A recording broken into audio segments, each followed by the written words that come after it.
Okay, guys, here we are. Petty Paige's video.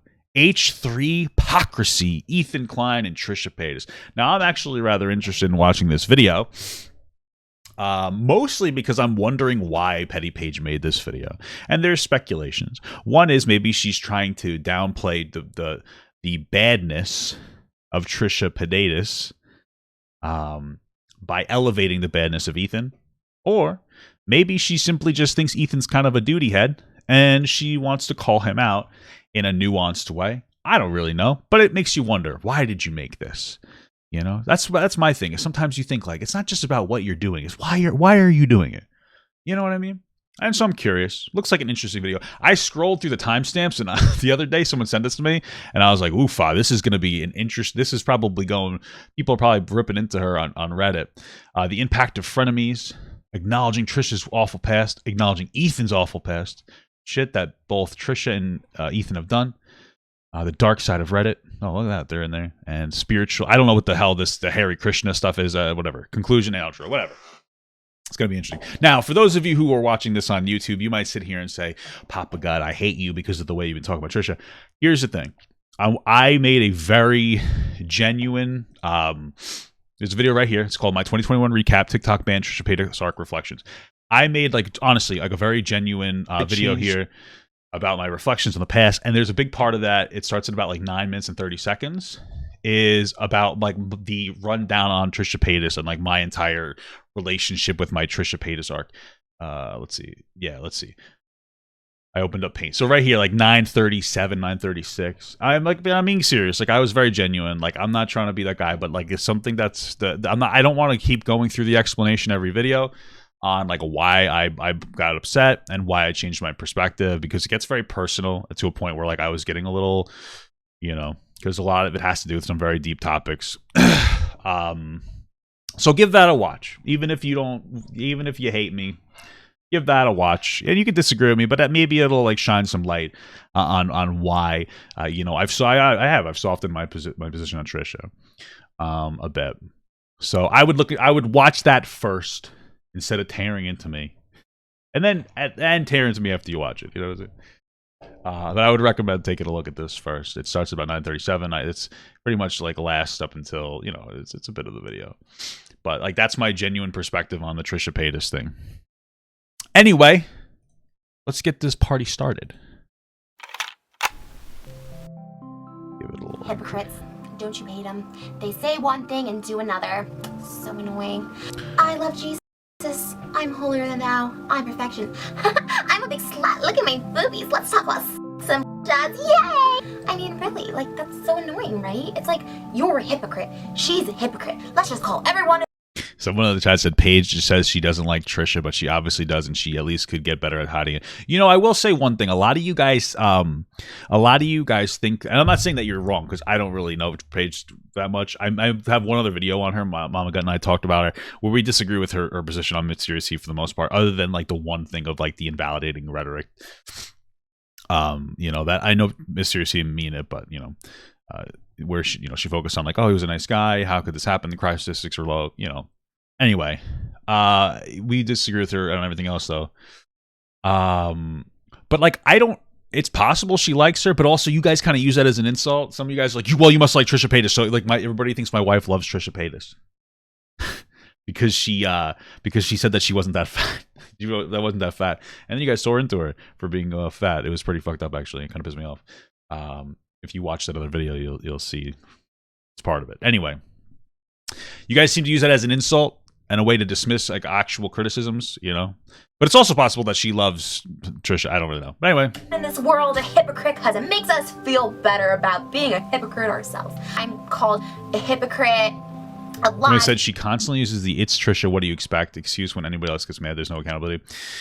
Okay, I understand what you're saying. So let me give you like a real world perspective here, because people say that to me too, because like I have drastically and incredibly low expectations of Trisha Paytas, and like a lot of you guys go like, oh well, you're just excusing her behavior. So I want to ask you like a genuine question.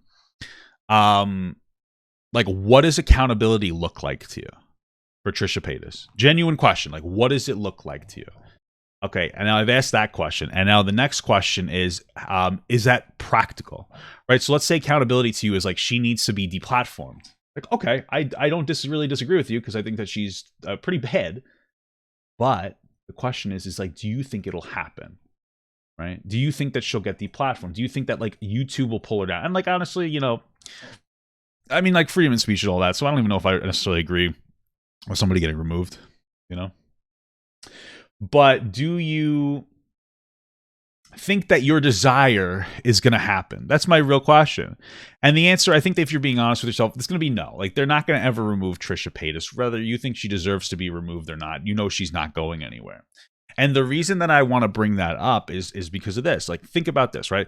Practically speaking, there's nothing you can really do, accountability-wise. Everybody knows Trisha's terrible. And some people still like her. I don't know why. And then some people will, a lot of people actually watch her just to see her fail. Like there's people who hate her.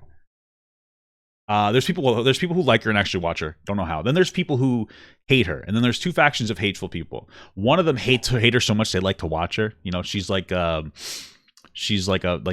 heel, like from wrestling. She's a bad, like I love watching her. I love her downfall. I love watching, like, you know, every one of her videos is like a comedy sketch because she's just so sad. Like I saw she posted on Twitter, she's like, oh, rebranding and she's doing ASMR. Like that's sad. Like what are you doing? Like, rebranding constantly? It's embarrassing. And then there's the people who like hate her so much they want to be deplatformed. I just want you to know, like, the reality of the situation, whether you like it or not, is the best way for you to like deplatform her is to not really watch her anymore. That's really all you can do. There's really no accountability that's going to happen. You know what I'm saying? So a lot of times I'm just letting you know that's the reality, whether you like it or not. And so I think that's why if Petty Paige does have it's Trisha, what do you expect? It's because like everything that could be done has been done. Like I don't think that I don't think anybody can like actually practically think that she'll get arrested. And I think that she has absolutely no credibility left. So she has no real influence, which is a good thing. But there's nothing else can be done. And I think a lot of people are tuning out of watching her and criticizing her because it's the same criticisms that she's like a really shitty. And it's, you know, and I'm not saying don't criticize her, but I'm saying is like, you know, there's nothing else you could really do. So to sit here and pump energy into this situation and be like, we got to get rid of her. It's not going to happen. I'm just letting you know it's just not going to happen. So like most people who feel that way, that understand like, hey, it's not going to happen. They're really just tuning out. Because they know that she's shitty. Like that's, you know what I mean? And I hope that you guys understand that. I hope that you guys understand that perspective at least.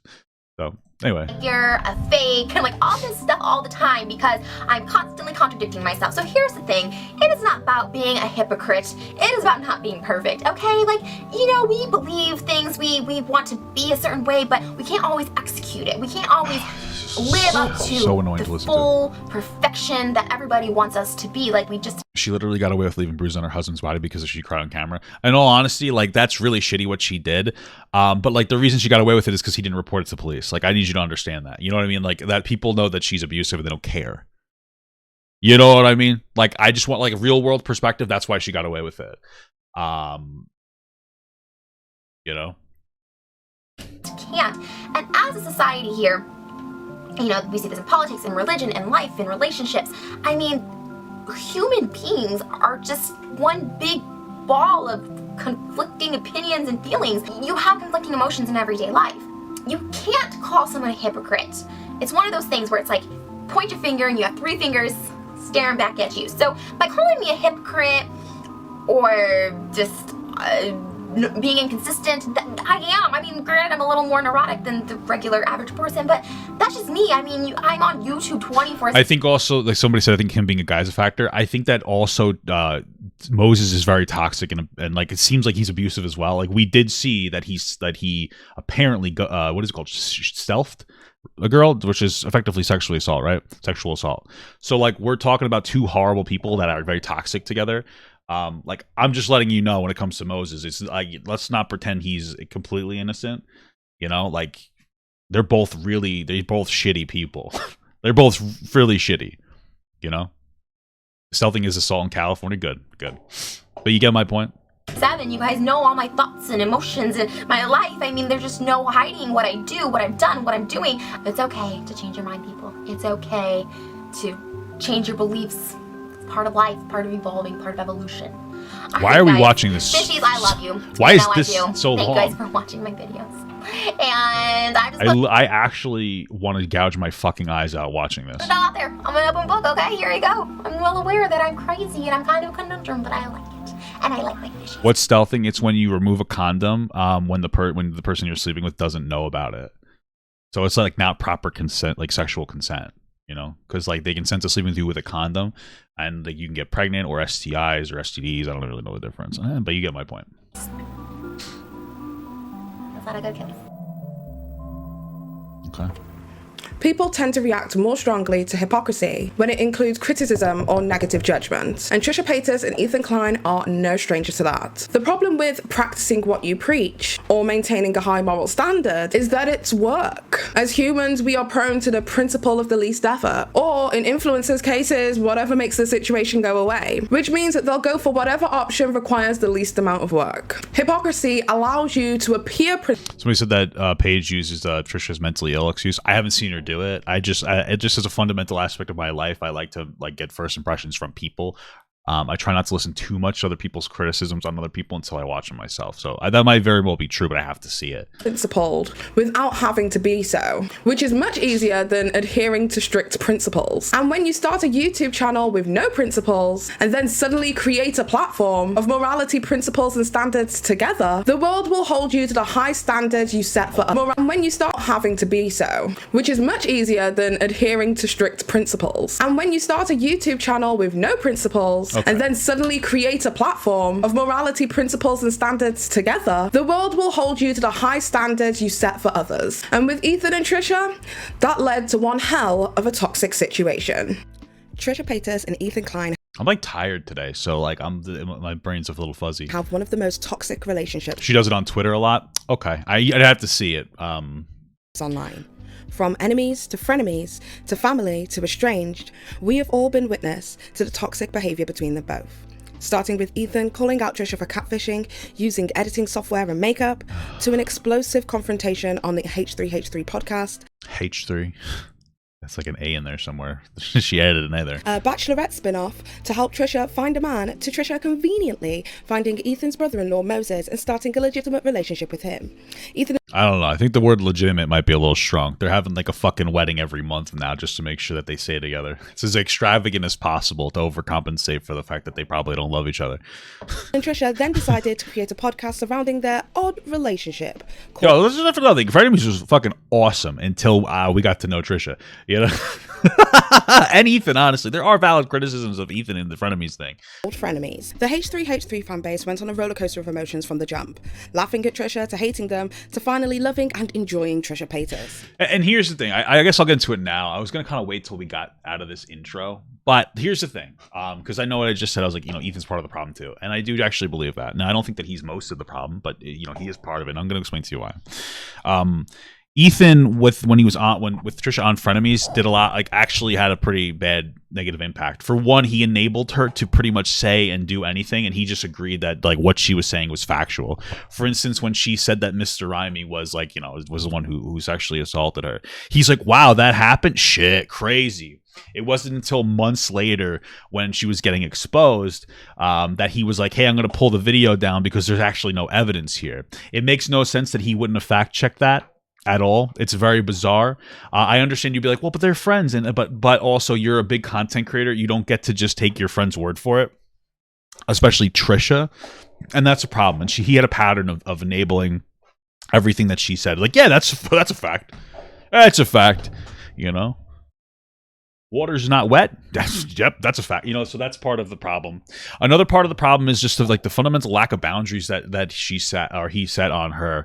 For instance, this is the moment that like really turned me away from Ethan, and that is when, because you believe all victims, at least at that time. No, you don't believe all victims. That should never be the narrative. You should like listen to all potential victims. But like if you're saying, hey, look it up. She literally said, hey, look it up.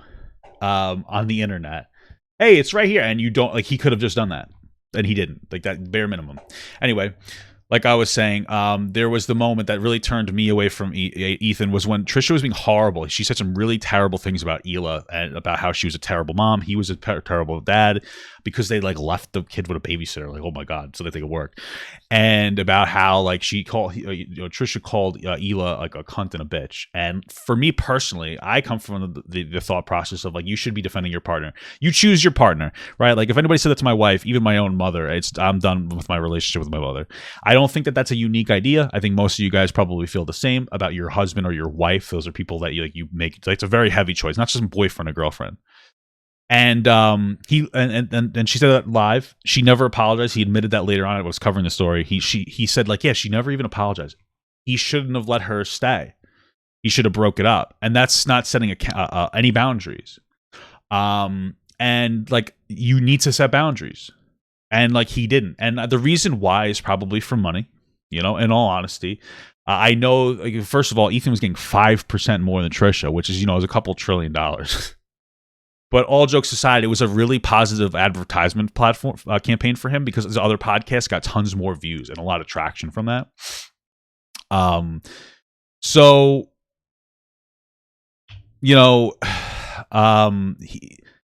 he kind of chose to prioritize the money over prioritizing setting boundaries. And like, I think that you shouldn't be doing that. It went from having like 500,000 views per episode to like 1 million plus. And listen, like, that's great, but you chose to not set boundaries to make more money. That's like a reality. And that's a problem. That really is a problem. You didn't set boundaries. And Trisha's obviously the one that's like to fault more than Ethan. Absolutely. She's doing the bad thing. But as an adult, you need to remove yourself from situations when you can, if you can. And he absolutely could. The only reason that he didn't want to do it is because he didn't want to lose money, I would imagine. She wasn't threatening to shoot him with a gun. We never heard that. I imagine he would have told us. I don't think that Ethan's actually afraid of Trisha. It's the reality, man. I'm just letting you guys know. So, I can't fucking play, bro. That was until June 8th, 2021. I think Ethan was naive and then realized she was manipulating him. I think that you're giving too many concessions. We had like, so that's possible. But once Trisha like said those horrible things about his wife, that should have been like you need to apologize, even privately. I would make it public or we're done. And he didn't do that. Like, we get to a point where not everything can be someone's getting manipulated. Like we had very obvious points where she literally didn't apologize for calling his wife a cunt and a bitch and a bad mom. Like that's a really big deal. That's a really big deal. Right? We got to keep that in there. He should have cut it off. Just letting you know. We do know that they didn't talk off air. Like I had said already. He literally later admitted she never ever even apologized for that until and then finally I think that she pretended to apologize when she had a mental breakdown. I was covering the story like she didn't apologize privately. Like that's a fact. I'm letting you know. Okay, he didn't set positive boundaries. I know you guys are quick to jump on Ethan's defense, mostly because Trisha's so bad that any criticism of the people that she hurts feels like a defense, but it's not a defense of her. It's just like these are more nuanced situations. When Trisha Paytas took their final bow from the podcast, and like children whose parents are going through a messy divorce, Ethan and Trisha's audiences were divided. The cross-pollination... Not really. Most of them just kind of went with Ethan because Trisha's a fucking shitty fuck. That worked tremendously well for them would split up, and the kids, the audience, staying predominantly with Ethan and only visiting Trisha for the holidays. Now that's the simplified version of what happened. What actually took place is far more complex. However, today I don't want to focus on what happened, how, when, and why, because there are several videos that discuss this in detail, and honestly, I just really don't want to beat a dead horse. For a rundown of problematic Trisha Paytas, I would suggest Cruel World, Happy Minds, Trisha Paytas, YouTube's Biggest Liar, and for everything Ethan Klein, I would recommend... Wow, she didn't even plug the Mysterious Tea. I thought that was pretty good. The Mysterious Tea one was pretty good. Other than the issue I had with the part 2, the rest of it was pretty good. That was like 5 to 10 minutes out of like a 3-hour video. So, And June the King's video, The Rise and Fall of Ethan Klein. However, today I wanted to talk about the flagrant hypocrisy of the H3 fan base as well as the Trisha fan base. Bro, I wish she censored the way that she says H3 because it's making me fucking... This killed me. The Foot Army versus the Fishies. Now, this is the part where I would usually give disclaimers. Like, I don't like like Trisha, and I don't like Ethan. I'm an unbiased party. But honestly, at one point, I enjoyed them both. Trisha and Ethan's dynamic on Frenemies was magnetic, and proof of this is the success of the podcast. However, after the podcast ended, I noticed a distinct shift within the FUPA community that I subscribed to for £4.99 a month. The fandom grew a distinct... Is that how you say it? £4.99. So I'd be like $4.99. I guess it makes sense. $4.99. Okay. disdain towards Trisha Paytas. One that felt completely displaced knowing and studying Trisha in the way that I have for the past 4 or 5 years that I've been doing YouTube. And even if I was to give a disclaimer such as, just because I'm focusing on... I know it's her accent, bro. I know it's literally her accent. What are you doing? Okay, we're having fun. I'm making silly criticisms. That's what we do. You guys are fucking crazy, bro. The duality of these creators does not mean that the impact of their ignorance or bigotry are the same. People within this fandom will just willingly choose to ignore and read bad faith into what's being discussed to fit their desired narrative over the truth. So it's a pretty pointless venture. See how I just dropped numerous disclaimers whilst in tandem saying that I won't? Yeah, I hate myself too, but I'm leaving it in. Since the podcast end, Trisha's past and present behaviour were under extreme criticism, and Trisha's lack of acknowledgement and apologies for these antics is what spearheaded this community to grab their torch and pitchforks and to finally become the demise of Trisha Paytas' tyranny and mayhem on YouTube. One that pre-existed and Clay's, you're a fucking asshole. What's going on, brother? predated the podcast. So take a journey with me in this video. I know, you know, you don't like her accent. I like her accent. I'm just like tired, and it's like for some reason it's like translating, so it's taking like 3 seconds per word to like run through my fucking brain. Video essay where I will explain to you why I believe past. So take a journey with me in this video essay where I will explain to you why a video essay? I thought you said SA, like sexual assault. Like, what the fuck? Where did we go? That Trisha Paytas and Ethan Klein share various similarities, and how I believe that there is just as much room. They both identify as boys. For criticism of Ethan Klein and his toxic fan base as there is for Trisha Paytas and theirs. How do you like that? You know, somebody told me the other day, Papa Got, you have a very non-toxic YouTube audience. And that made me feel really good about myself because like my TikTok audience was rather toxic and I hated that about myself.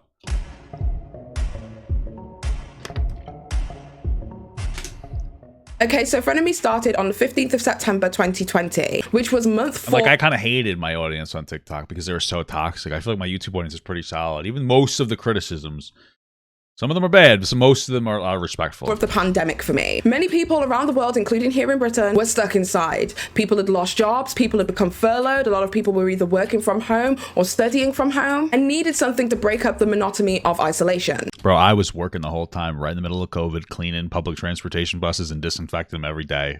I hate it was a lot of work, but at least I got to keep my job. But then I blew up on TikTok, brother. So Frenemies became a lot of people home watching stuff. Hey, thank you so much for that. I gotta pause that. 613 just subscribed. Thank you so much for the sub, brother.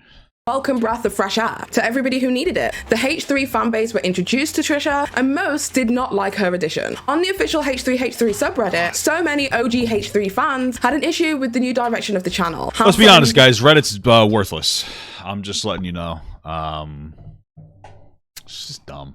Reddit's first for nerds. Came the main focus and just the general change of Ethan and his priorities and the change in his demeanor and the treatment of his staff. Before Frenemies was even a thing, there was this entire situation that blew up online with Ethan Klein and his treatment of one of his staff members, Ian the intern, where in one episode he literally just was a complete and utter arsehole and tried to actively embarrass him, not just on the podcast and on his platform in front of millions of viewers, but even to all of the staff who were on set. He literally asked to cut his mic. Do you have a chronic illness or of some kind? Not that I'm aware of. Okay. I mean, I just don't know why you're trying to make a joke out of this when I'm having genuine concern for your health. I don't think. Well, as long as I don't have corona or anything, I'm cool. I don't think it's got here yet, but you, by the sound of it, will be the first one to get it. Oh, I got it, baby. What is happening? I'm trying to here? include you in the show, but like. Oh, he's got a corona. Oh, what the fuck? Why do you have a corona? Crack open a cold one, my man. Were you just waiting for this? You're starting to sound like a soundbite machine. Yeah. I appreciate that. Thank you. I'm trying to include you in the show, and I don't know if you're doing shtick or if you're trying to engage in a serious conversation. He's being a little trolley. And I don't appreciate it. That's the best place to be. I have no idea what's happening here. I don't know. Are they doing maybe they're doing a bit. Maybe he is being kind of an asshole. I don't really know. Why do you even talk to him? Like, I try to talk to him. I try to include him in the show. I like that dynamic here on the show is what makes it interesting for me. We got through. I feel like sometimes when somebody's sarcastic like Ethan is, it's hard. Like these very short clips are not the easiest to. Like you can't just make these assumptions. Like for me, I'm a sarcastic content creator, so like I feel like it's easy to take me out of context because I might go on like a 5-minute rant about how like something like insane, where like all it takes is 4 seconds in the beginning or like 4 seconds at the end that you cut out to like completely ruin the context. Everybody's saying it's a bit. I tend to believe that. I wouldn't doubt that. I don't want to be super bad faith. I feel like this is kind of a meme, you know. 3 guys Is Ian still on the show? back there, a bunch of characters, and the 2 of us in here. I'm trying to make the show interesting. I'm trying to enrich the dynamic. Ian's But still Ian there? refuses- I kind of feel like this is probably out of context. Maybe I'm wrong, but I feel like it's out of context. I don't really like Ethan, and I have valid criticisms, but like every criticism I've seen from other people, or a lot of them, are just like super out of context bullshit. I feel like it's so weird. is to engage. Like after all I've done for him, I gave him purpose. I gave him a job. I gave him a girlfriend, a love life, everything. I'm I fucking built him fast up runners to the man more. he is today, and I don't know what I do to deserve this disrespect. Like I genuinely. wanna Ethan know how beats he his staff. Whatever, bro. is, and I'm getting shtick. I beat my staff too. Get it? It's a jerk off joke. I don't understand. What do you have to say about that? I'm not joking. I think I Apparently, Ethan's talked about this many times about how he hated how he treated Ian. Oh, and he's trying to do a Howard Stern thing. Oh, okay. for a good balance. I think I'm Hit the wall. differentiating from the 2 comedians next to me over here. We're offering a good Turn off his mic. palette. I mean, All right, let's move on because Ian's putting everyone to sleep. we talk about everything. Yeah. I just did a whole. I mean, Everything. you guys will see at the copyright for Manscaped. I did a 7-minute monologue about how I nicked my shaft. But we have to move on because he's slowing the show down. A little disrespectful. That's put it mildly. All right, let's just move on because I'm getting upset. So, of course, people were upset about how Ethan treated Ian, and a lot of people talked about how disappointed they were in Yes Man Ela for also behaving like a jackass. But there are also many people who are claiming that Ethan was just joking, and that now seems to be the universal opinion after the recent episode. Yeah, real easy to change the mind of others by just saying it's just a prank, bro. Well, it's possible that it was a joke that Ethan felt bad about, like because like, jokes have half truths to them, and you know have half truths in them. So maybe Ethan felt bad about the bit. I feel like he probably apologized. Again, not a particular fan of Ethan, but he probably apologized. People are saying he apologized. I mean, I tend to believe it. If he's been there that long, Ethan doesn't seem to treat him like that. I have never seen that. I watch like every Frenemies episode for so you know what I'm saying. By a half-assed apology. Like, this shit happens every week. It's a goddamn conundrum. It's a cycle. And that's mostly due to his fans accepting everything he does, even if it's stupid or shitty. He was even, like, talking crap about his fans. And, like, there's a fine line between joking around with your fans and then being like, oh, I bet some of them are gonna, like, talk shit about me because of the way I'm behaving. Well, no shit, you're behaving like an idiot. Thankfully for you, you have the most dick-sucking fan base I've ever seen, so at least you got that going for you. But putting the focus back on Ian, I had to... Especially since, like, during the coronavirus, we had this whole thing where, like, you can criticize Ethan all you want, but apparently he, like, paid his staff the entire time through the virus, even when they couldn't film. So, like, you know what I mean? Like, when it comes down to it, he seems to treat them pretty well. endure the entire podcast, and let me tell you, it was a chore. But I want to make sure I had all the facts about this whole Ian dilemma. There are some segments where Ethan will say that, he loves Ian, it was just a joke, all this stuff, we're just, like, poking fun at each other, and Ian even says that it was just a joke, don't attack Ethan, which doesn't really say much, because if I was in Ian's shoes, I wouldn't want to ridicule my boss in front of everyone and expose him. Yeah, I'd like... Well, yeah, it's possible that Ian is so afraid of Ethan that he doesn't want to speak out against his boss. Also possible that he's just being genuine. I feel like you could... you're taking the worst case scenario interpretation. I feel like that's dishonest. to not be fired. On the other hand, Ethan does have a very dry sense of humor. He's very sarcastic. He'll say screwed up, cynical things in a very casual way.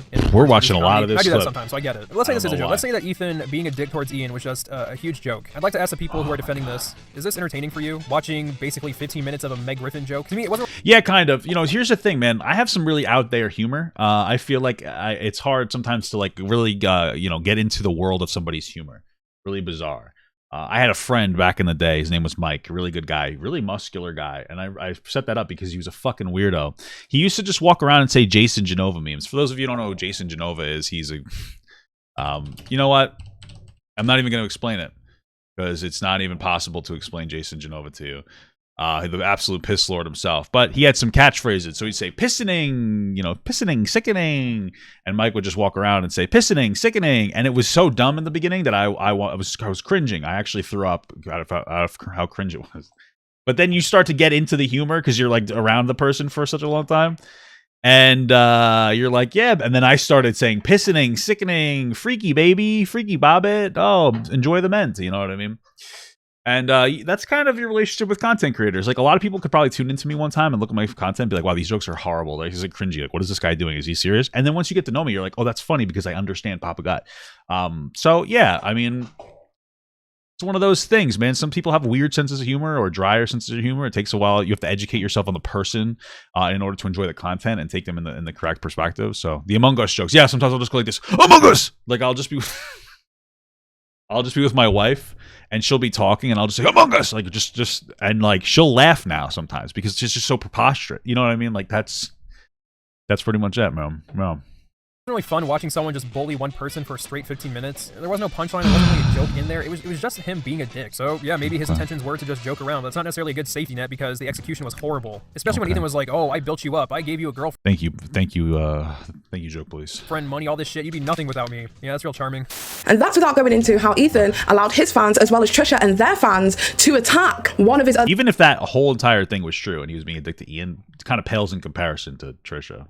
That's just the staff members AB, who ended up receiving death threats and issuing a public apology on the podcast, whilst they all in tandem reacted to Trisha Paytas' highly pointed, aggressive, and verbally abusive video rant, where Trisha literally said that they wanted to kill AB. Today we bury a friend. The amount of nasty comments and hate I've been getting across all my social media is insane. I've been told multiple times to kill myself and that I should be fired. I may deserve the backlash, but deserve it or not, I'm still human and it hurts. Yesterday I did something that I've never done before, which was call my mom just to hear her voice because of how sad I felt. You got some death threats. I know I saw your Instagram with. Why did you get death threats? What I missed? Was it Trisha? Where Trisha literally said that they wanted to kill AB. Oh, Trisha did it. Saying I've been told multiple times to kill myself and that I should be fired. I may just call my mom just to hear her voice because of how sad I felt. You got some death threats. I know. He defended David Dobrik. Is that what happened? Oh, okay. What did he say about that? I mean, like either way, even if he agreed with David Dobrik, people telling him to kill himself is ridiculous. Like I mean, like you could just be like, yeah, I don't agree with that. I know David's like shitty, but like when you compare it to the real world, these are very small issues. I know that sounds weird. I'm just letting you know, man. Yeah, I mean, or maybe he wasn't educated on it, but tell somebody to like take their own life over something like that, bro. Yeah, that's fucking shitty, bro. No, I saw your Instagram with private. Yeah, I did. I felt bad. I felt bad. He doubted the drunk girl stories. Yeah, that's shitty. I understand. Yeah, I mean that's shitty, but still telling somebody to take their own life. Like Lena saying it too. Like, yeah. A little rough. I mean, usually I consider myself to be a strong person, but having a platform on YouTube, death threats is normal. Yeah, that's fair. Got plenty of them too. You know, and it's the fact, like I laugh at them though. Last night I heard, I don't know if it's too personal. I heard Lena in the bathroom, like she was trying to hide from me, but she was tearing up, and that's kind of what broke me. Oh, Lena was upset. As far as her responses go, this was probably like her most common, rational, and reasoned response. It was Ethan's fault. Something like that. I guess I'd have to watch that. So I was very proud of Trisha. Except for maybe wanting to like kill AB. Right. Well, there's always a little bit of homicide ideation. Oh yeah, this is I think the bigger issue here is Ethan enabling Trisha's shit. Like I don't know exactly what happened, but from what it sounds like is Trisha got really irritated with AB and said that like he should die or something in some capacity, and then the aftermath was like basically a breakdown on AB's mental health, and then Ethan's like, yeah, well, I'm proud of her. And it's like, okay, that's the shitty part. The enabling is the shitty part, you know. I mean, you can't take Trisha without homicide ideation. All right, Trish, go off, Queen. And everybody and that's where I just again, it's like you said, it was a character assassination. Yeah, exactly. Like initially, yeah. Excuse me. Well, it could have been early on when like there wasn't a lot going on, like we didn't know it wasn't until Dom like basically confirmed everything was true after I watched it that we knew that it was true. You know what I mean? Because sometimes it's he said, she said. So maybe he was just being skeptical. Either way, the backlash was too intense. Ethan was completely okay with profiting and platforming this behavior whilst exploiting the situation between Trisha and one of his staff members for views and money. So even prior to Frenemies, a lot of the H3 fanbase were beginning to clock out of the channel. So what better way to make yourself look like a saint than using somebody who is even more unhinged, rude, and disrespectful than you? Someone with an even more egregious past. Well, ladies and gentlemen, introducing Trisha Paytas. That's a weird framing. Like I don't think I've ever speculated or even considered that Ethan was like, I need somebody worse than me to make me look better. Mostly because he treated her like a friend. Like we said, like one of his issues was enabling her to say like outrageous shit, even when it was factually incorrect. So like if he was looking for a bad guy to make him look better, he wouldn't have done that. He would have just constantly shit on her, and that's something that he didn't do. He made jokes, but Acknowledging Trisha's awful past. Okay, so before I begin, I feel like it's super duper important for us to understand everything it is that Trisha has done wrong. For a cohesive rundown of all of Trisha's prior transgressions and public indiscretions, once again, I would like to recommend Cruel World and Happy Minds video, as I discussed in the introduction. But for now, I just want to give you guys the cliff notes. I recommend the Mysteriously video. Just letting you know. Just letting you know, brother. Okay? And it's extensive. This list was literally sourced from the Trishy Land Reddit, which is a subreddit that is literally dedicated to disliking Trisha. And the length of this list should give you a good grasp as to how long Trisha has been doing messed up shit. So let's read through it. Role-playing the essay and murder of a child. That was fucked up. Role-playing the mental illness of a vulnerable celebrity on the verge of their death. I don't know which one you're talking about. Role-playing and mocking the survivor of childhood SA. Are those the same person? Or is that the person that was like 16 and married like a 50-year-old? Cosplaying a slave and saying that they did it because it was cute. Releasing a song called Jungle Fever that compares black men to monkeys. Identifying as black, identifying as Jewish, whilst also preaching Christ. Identifying as trans, identifying as a mental illness that they do not have for attention. Examples, DID and schizophrenia. You know, it's really interesting, and I know people have an absolute meltdown when I say this, and I'm going to still say it because I'm going to just tell you what I feel. I think, like, these are all terrible, obviously. This one, though, is, like, interesting. She definitely did it with DID. There's no excuse. But the schizophrenia one, the only reason I'm on the fence is because, yes, my wife, the behavioral specialist, made a pretty decent point. Now, for those of you who don't know, people in the mental health field, they tend to be more empathetic, right? When you look at somebody that does a bad thing, you go, wow, what a bad person. They look at why are they doing the bad thing. So with the schizophrenia thing, my wife looked at everything. You know, she saw that Trisha was thought that she, you know, said that she had schizophrenia. And, you know, my wife's entire take on it was, and so also, so the Dr. Drew was like, no, you don't. And then Trisha was like, okay, you know, because she's a fucking idiot, right? My wife's take was this. She's like, I think that Trisha, like, because Trisha had said that, like, somebody had given her the markers for schizophrenia, you know, because in the DSM there's multiple markers. There's like up to, I don't know the specific amount. There's like 8, 9, 10 different markers, and you need to satisfy at least like 5 of the criteria in order to have. It might be like 7, I don't know, but like 5 of the criteria, right? And Trisha was told something. It might have been borderline. I don't remember, but told, I think on schizophrenia, that she has like a couple of the markers. She has some of the markers, and she might have got prescribed medication to help her deal with like some stuff. But she decided, I got schizophrenia, bro. Like, she's an absolute fucking idiot. And my wife's take is like, she lives in a world where everything's exaggerated. Like, you know, she could fart, and you know, she can go to Walmart and fart and be like, oh my god, guys, I just shit my pants. Like, she's like completely mentally fucking inept when it comes to this. She loses everything through a drama lens, and every single thing that happens in her life is an opportunity, which is really sad, because that means that all you're thinking about your entire time is, how do I monetize this? How do I monetize this aspect of my life? And like, that's pathetic, because that means that you literally aren't a person sometimes. That's really sad and pathetic, and you should really get out of that habit, Trisha, because that's some loser shit. And so, like, I get where she's coming from. That doesn't mean that she's right, but it's interesting to think about that. Trisha's like a fucking very interesting science experiment. Oh, that was another thing that was funny too. Yeah. My favorite moment was when Mama Gut said, and it's so funny because a lot of the things that Mama Gut has said, people throw around online. They're like, yeah, do you remember? Oh my God. Right. So, this was a fucking classic one from Mama Gut. This blew my mind. Where Trisha was talking about how she had to take some bullshit test for some celebrity bullshit program or whatever. And, she got asked a question about, do you have hallucinations? And she's like, yeah, I do. I see things all the time. Mama Gut's like, how do you, if they're hallucinations, how do you know that they're not real? You know what I mean? And it fucking blew my mind. I was like, holy shit. She's just saying she has them. She's full of shit when it comes to that. I don't know. I think something like that. Either way. What the fuck was I saying? You know, there's also another point where she said that she didn't have smell hallucinations when somebody said that they had schizophrenia, and then like the next day, oh my god, I have smell hallucinations. Trisha's full of shit. She exaggerates her life. But yeah, anyway. Vilifying immigrants and communities of color in support of Trump's election in 2016, blackfishing and dressing up as different races, like the experiences of I saw those TikToks. People of color are reducible to costumes on TikTok, saying the N-word, saying being gay is a choice and comparing gay marriage to the marriage of animals. Did she say that? Jesus Accusing Christ. a dead man of having been arrested for CP when he was not. Shooting an OF with... That's crazy considering she dates men and she's a man because she's trans, you know? Like, I can't believe that you'd be against gay people. Their biological mother and biological sister, cosplaying the Powerpuff Girls for adult content when the Powerpuff Girls are not only children's characters but are fictional sisters. That's like that one is like a weird one. Like, this one is like bizarre. Like, yeah, that's true. Like, these are child characters. People do that all the time, and it's like, it's weird, I guess, but like, it doesn't... I feel like this one's just like dumb and it doesn't really matter. I feel like we're just kind of like looking for more things to, like, she cosplays a Powerpuff Girl and she fucks somebody.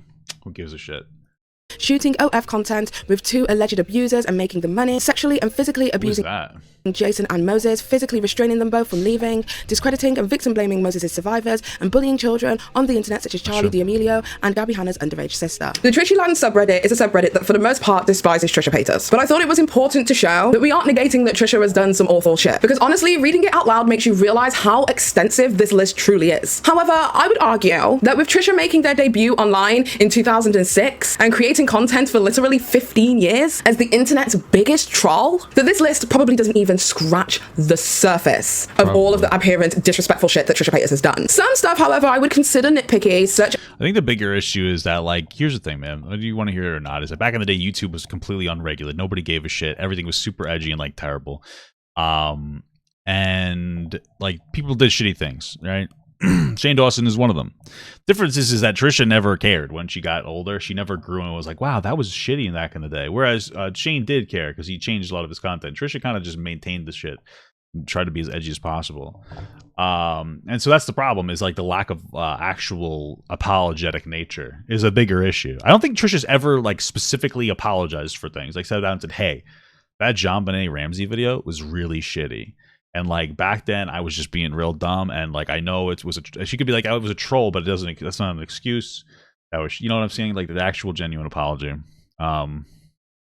As cosplaying as children. Like even YouTube didn't care because they left it up on the platform, right? Children's cartoons for adult content. Because honestly, if you were to go onto any, P website, there is a lot of adult entertainers, including amateurs, who do this frequently. Porn. I'm like, what, pedophile? What are you talking about? And that's pretty much something that's dependent on taste and your moral compass. But I digress. Many people feel as if Trisha... Was she talking about the cosplay thing?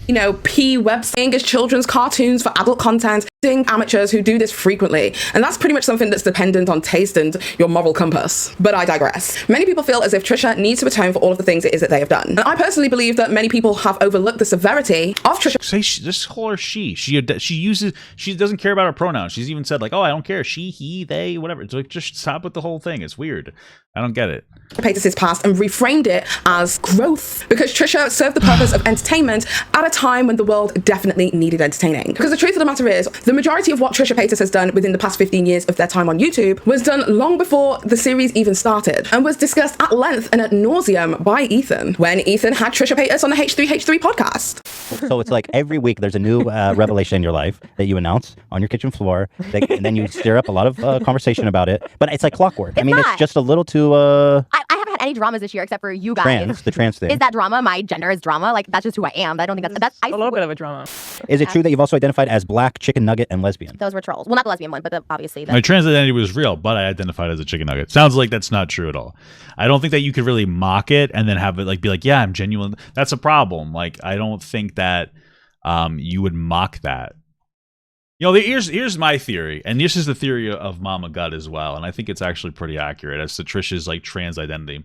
I think part of it absolutely is just trying to appeal to like a new age audience of people who are exploring their identity, and it's more acceptable to do.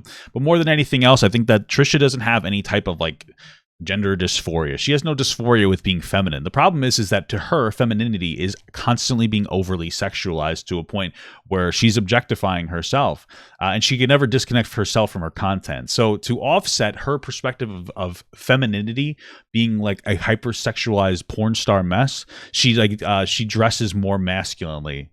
That's it. It's not a whole gender identity, Trisha. You just need to stop always being in content mode and like porn mode. Like, you don't always have to fucking dress up and go crazy. That's really all I think it is. So how can you be both how can you be a lesbian and a gay man? And I don't mean to be provocative, but I do think of you as a troll because I see that you are at the center of a lot of dramas that drive views to your channel. Bro, it's so weird because I don't think she's a troll. I think that she's just genuinely fucking stupid. Like, I don't know. People call her a troll. Like, usually trolls are somewhat like they're doing something. Like, I know she's doing things for a reaction, but I don't even think that she has like a brain, like any brain process. I don't know. I sometimes question if you do believe that. Like the chicken nugget era, that was my truth at the time. You were a chicken nugget. That was your truth at the time because I was fucked up. Or even on like, the first, like right there, like that. Like a normal troll might be like, oh yeah, I was a chicken nugget. Be like, yeah, no, that was a genuine thing. And you'd be like, oh, they're being sarcastic. Like if I said I was a chicken nugget and I get committed to it, you'd know it was a joke. But I think that Trisha said a dumb thing, and then now she's just like, I have to double down on that dumb thing. And like, yeah, I was actually a chicken nugget. I think that's she's. I don't think she's a troll. I think that she's genuinely does dumb shit, maybe as a joke. And then it's not that she keeps playing it up as like a troll. I think it's that she never had the intention of it being a troll, and now she just feels stupid. She's like, yeah, I was a chicken nugget. You know? This episode of Frenemies. I know she admitted to being a troll. I don't think that's true. I think she's just genuinely fucking dumb.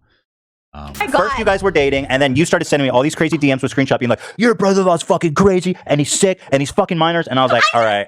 And I was like, I'll pull out my phone and read the DMs. I did not say minors. I can pull out my You phone said and read the underage. DMs. No, I You want me to get my phone? Inappropriate age. Very young girls that are like 22. That's what I said. Yeah, pull it out because I even showed him. Inappropriate age for him. He's like That's not what you were saying. Dude, I know we don't talk, but Moses is disgusting. I have no intention of making anything about this, but maybe check him talking to your fans. This is from a fat piece of shit fan of yours who was 23 and he fucked on Valentine's Day. Don't say He is all this. disgusting. Yeah, 23. I said 23. Yeah, hold on. First of all, don't read this because You you better call this for real. That is the psycho. Just don't. He said he broke up with you because you started like punching him. He's shaking his head no. Oh, okay. You said I could say everything. I did not punch him. You said that's why Wasn't this after she did something shitty to him? I don't remember. you broke up with me because I punched you? I went like this. Okay. I didn't Yeah, she must have a fucking incredibly strong punch because he's bruised up from that. do it like on purpose. I was like that. You know what I mean? It was a tussle. You guys were fighting over his phone? Oh my God. Well, then I took his keys, and so he was trying to get the keys back. But can I say? Yes. How long did we fight for the? Oh shit! You saw that? Oh my God. Well, then I took his keys, and so he was trying to get the keys back. But can I say? Look at the bro. I never noticed this before. Look at her fucking eyes, dude. She's a fucking demon. Holy shit, dude. This is a sign from somebody. That scares the fuck out of me. I'm not even making any jokes right now. This is terrifying to me. You know, ever since I got these magical rocks, this is dragon blood. It looks like it's a soup, but it's jasper. I actually I'm a little more like sensitive to signs now because I liked this turtle. I picked it up, and it's like a turtle that's supposed to promote success, apparently, and like wealth and stuff. So I'm like, oh shit, I'm looking for that in my content. So now this to me is a sign that she's actually a fucking demon. I'm actually genuinely a little like, oofa, you know? I'm more sensitive to signs now. More sensitive to signs. But this is fucking terrifying, bro. Holy shit. This is fucking crazy, bro. It was a tussle. You guys were fighting over his phone? Oh my God. Well, then I took his keys, and so he was trying to get the keys back. But can I say? Oh my God. How long did we fight for the keys? Like 12 And she blinked and it goes away. She let her demon out for a second. hours? Off and on. Bro, Papa, I'm at a whole new level of whiteness with these rocks. Fuck you, bro. Basically, 12 hours of fighting. We hear him discussing Trisha cosplaying as different sexualities and races and gender identities. We hear them talk about Moses' inappropriate behavior with the H3 fans, that they completely dismissed, by the way. And even the domestic violence situation between Trisha Paytas and Moses. All of this was fine and dandy because Trisha showed growth. But my question is, where? Where was Trisha's growth? How? It didn't exist. You know what something is? This is something that is actually rather interesting, I think, is that nobody really cared about Trisha's bad past until they had like a blow up on Frenemies. And then people are like, oh, look at this, you know? It's very interesting. Like, why didn't people call it out before that? Genuine question. It's basically, I'm pretty sure it's because Ethan was able to leverage his credibility as a content creator on Trisha. So it's like, well, she's terrible, but she's Ethan's friend, you know? And I think that's kind of a toxic trait, not to call out people that you like. Because you like them. You know what I'm saying? I think that's a toxic trait fundamentally. I think that's a bad thing. I think it's very normalized. And so like anytime somebody calls somebody out for something, it's seen as like a negative, like horrible, assaulting or attacking move. You know, like for instance, like when I was like, yeah, I don't like the sexual assault apologist rhetoric from the Mysterious Few videos, which I know it was intentional. But you get my point. People are like, oh, you're attacking her. It's like, bro. Like I'm a fucking commentator. Like, what are you talking about? My best friends, the people I consider my best friends, or I wouldn't say best friends, like my most valued friends, are people who criticize me. You know, because that's a good thing. It's character growth. How have they adequately shown growth to the audience besides showing up and being somewhat consistent with the show? We were all completely duped. Some creators such as D'Angelo Wallace clocked this from the very beginning. He called this out in his analysis of the Frenemies podcast. First of all, Trisha Paytas crosses the line so far. Trisha Paytas pole vaults over the line at least once per episode. One thing that she loves to do for some reason is attack Ethan's wife. Trisha goes on and on about how Hila secretly hates her. Trisha is constantly putting words in her mouth. You say, Hila doesn't like me. Hila doesn't ever say hi to me. I think at first I think that Hila probably, but here's the thing. All jokes aside, I really don't think Hila likes Trisha. Hila's a more conservative woman that doesn't really put up with shit. So honestly, I think that that's true. I don't think that Hila likes Trisha at all. I feel like that's 100% true. So it's weird that people are like, oh, she's constantly going on. No, now she shouldn't be constantly going on about it like a fucking idiot, but I guarantee it, Hila fucking hates Trisha from the get-go. Just saying, bro. Dislike for Ethan's wife was kind of funny, or at least they tried to play it off as a joke, but it got just weirdly real when during an argument, Trisha storms out and calls her the C word. She called her cracker? Oh, shit. You can't get any worse than that slur anymore, guys. Hope I don't get banned on Twitch for saying that.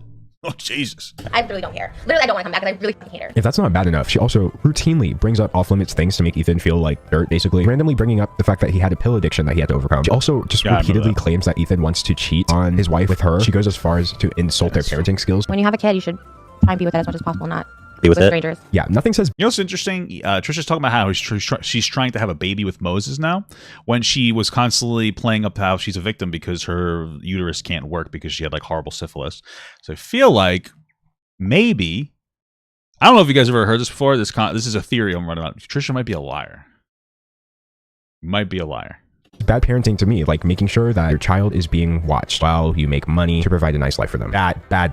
But still, the audience was so invested in the redemption arc of Trisha Paytas, even though cited so many times and even throughout the Frenemies podcast. Trisha had shown no growth at all and continued to show the audience who— I don't know. She did get a little bit fatter on Frenemies. Like, that's not really criticism. You know, fat is beautiful, but that's the growth. She definitely got a little bit of growth from that. She was eating a lot of Dominoes, bro.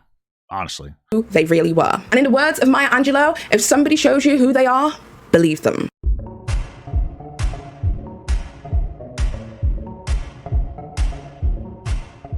Okay, so we can— Someone said she said that she had a miscarriage before, but she's never been pregnant. She said that? What a fucking idiot. All see that Trisha has an extremely ignorant and bigoted past and present. They have consistently shown that. Sounds like a typical white person. Yeah, I made that as a joke, but then also actually that's sounded true. Oh Lord, what a world we live in. White people, am I right? Sheesh. Their ugly side. I myself have shown you in detail that Trisha ain't no saint. So don't let what I'm about to say get your panties in a bunch. Ethan Klein is also an awful garbage human who has an extremely egregious past that they are yet to atone for. I feel like that's not true. Listen, again, I'm not a particular fan of Ethan. I wouldn't call it like an egregious past, anywhere even comparable. There's definitely things to criticize. I think that he can be rather dishonest at times. I think that he definitely's got really conceited. You know what I mean? Not a particular fan of leftovers. But to say that it's like he was a garbage human, I feel like that's a harsh criticism. I feel like that's quite a harsh criticism. I mean, like, you know, I wouldn't even call him a bad guy. I just think that he's gone off the rails a little bit. He's a little shitty. But, Jesus. I know, it's crazy. Both can be true at the same time. One thing I found hard when expressing online that Ethan ain't shit is that for some bizarre reason, people took that to mean as if I must be sticking up for Trisha Paytas, or that they both can't be garbage together. And I mean... You know, I just think that, like, it's weird that you think he's a horrible guy. I want to see... I guess I will wait to see why. Because it just seems weird. Like, my take would be like, yeah, Trisha's like a garbage person. And then Ethan's kind of bad, too. Like, I criticized him before about enabling her behavior and whatnot, but I wouldn't say that's comparable, you know? Intents and purposes. Isn't that what Frenemies was? They were... Right, so if we did this, I've been practicing my paint skills. My computer's taking forever to load. Let's say this is Trisha Paytas, right? Right, so let's say that this is our graph here. This is like, you know, 0 to 100. This is 100 up here, right? So Trisha Paytas would be like, as a garbage human level, would be all the way up here to the point where I could actually continue down here so like Trisha's like a 500% bad person, right? Whereas like we got Ethan Klein, right? And like I'd say that he's got like he's like here. I'd say he's like here. It's like I don't even know if I'd say 40%. Let's give him like a 30% maybe. Is that this is the 30 mark. You know what I'm saying? So when you say like terrible garbage human being, that means that you're setting the level of garbage human being at 30%. That's pretty crazy to me, right? I would set it probably higher, at around like maybe 70% or higher would be like garbage human being. But she's setting the bar down to 30. It looks like a 7, but I can't really draw.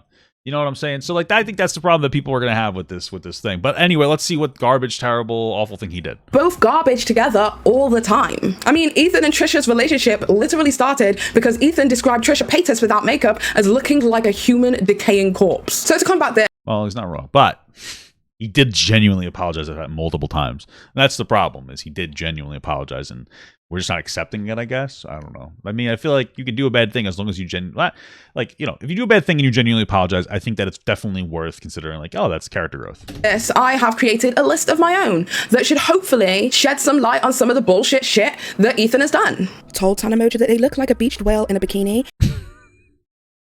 That's not nice. Numerous other occasions of body shaming, made fun of trans people on multiple occasions. What does that mean? Made fun of Trisha's gender identity, made fun of Indian people and called them janitors and goofy, made fun of black people. No, usually Indian people are my doctors a lot. Pretty good doctors. They're mean sometimes, though. Actually, I think I have an Indian doctor. What do you even call Indian? I don't know, but he's actually really nice. I guess not true. Made fun of black people. Bald and blackface on multiple. I feel like these are just so vague, and I don't know any of these any of these are referring to. And I usually I knew what she was referring to with some of the Trisha ones, but like, what does making fun of black people mean? Like, what did he say? Like, what does that mean? Making fun? Like, how did he make fun of black people? Like, did he make a joke that like we knew was a joke, or did he put blackface on? Because I feel like we're comparing, like, Trisha like put blackface on, right? You know, where meanwhile Ethan might have been, I don't know what he might have said.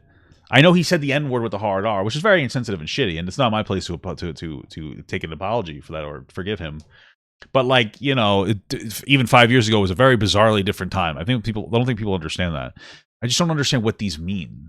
Did he do blackface? Occasions, filmed Orthodox Jews whilst calling them names, called Jewish people smelly and disgusting, and suggested that they don't wash on multiple occasions. I mean, he's Jewish. I feel like, can't you make fun of your own people?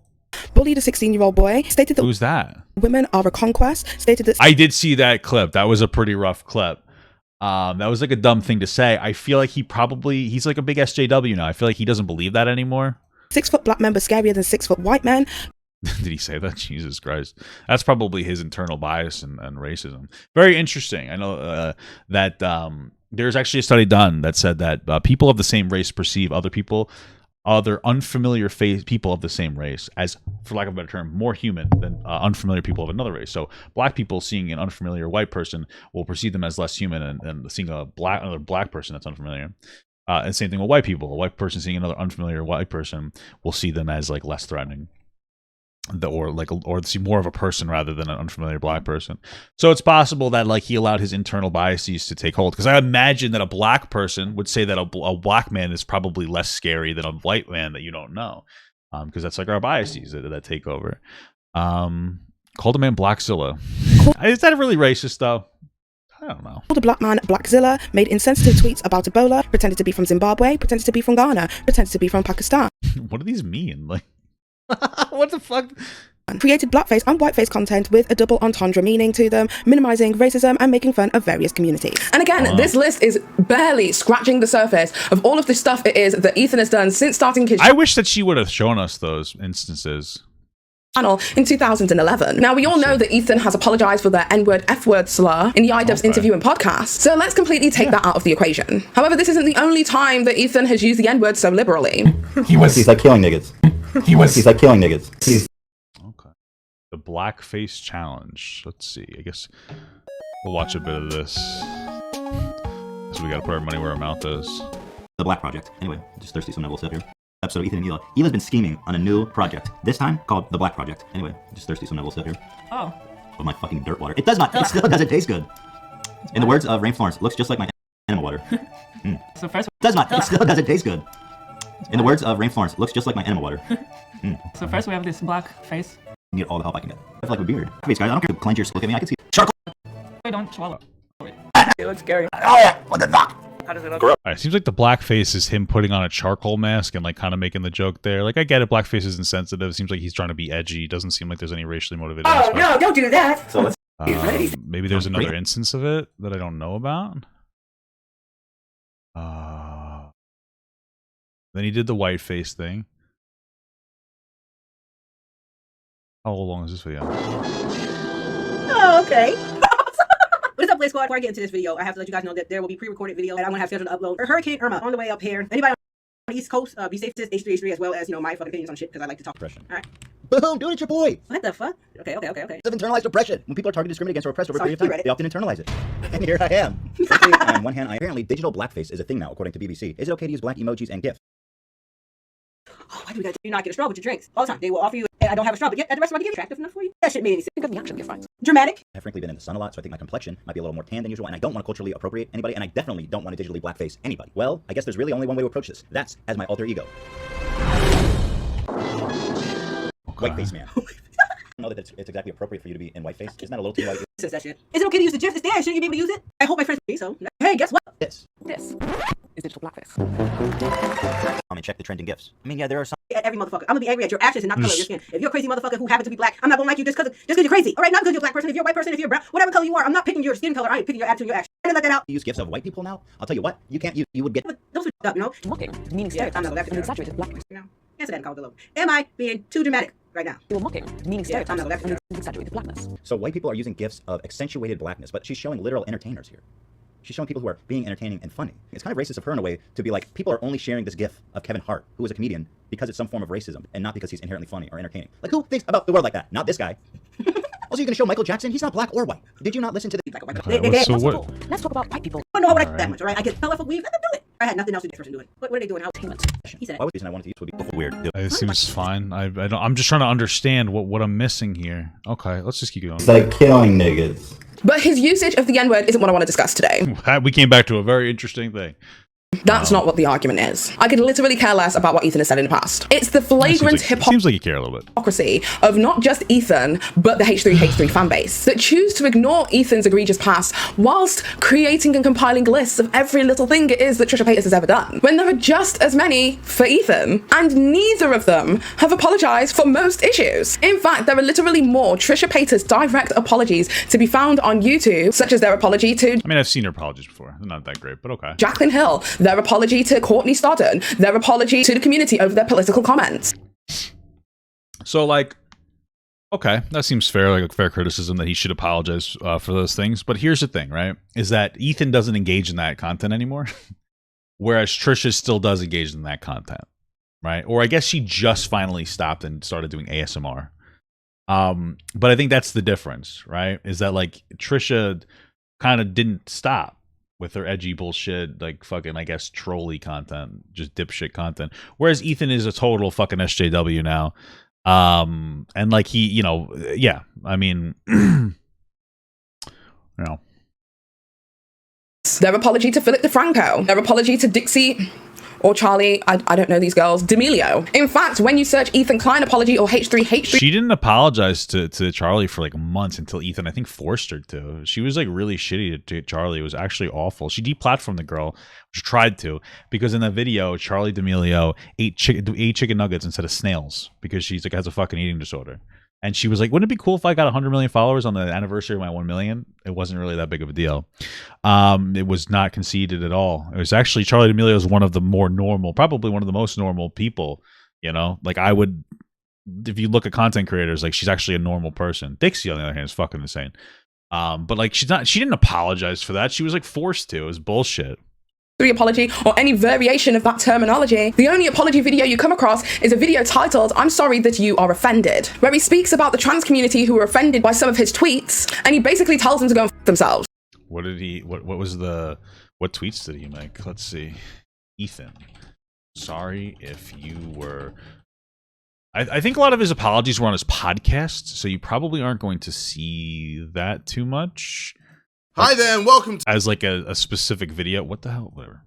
Let me start this video by telling you guys this story, okay? There was once a guy, he was OCD, and anytime anything got a little icky, he lost his mind. He washed his hands 20 times a day. He was OCD, as you can imagine. Well, one day, in a public bathroom, that his dick happened to touch the inside of the toilet bowl. That's just life, okay? But for this guy with OCD, he couldn't handle it. He had to cut it off and restart his life as a woman. Now, obviously, that's a bit of an overreaction. That's what makes it comical, okay? Now, that's the joke that I told on Twitter that had my dick just has the inside of the toilet bowl. There is no other solution. I'm cutting my dick off. A lot of people accusing me of being transphobic. So this person wrote... Oh, yeah, this is just dumb. It was a joke.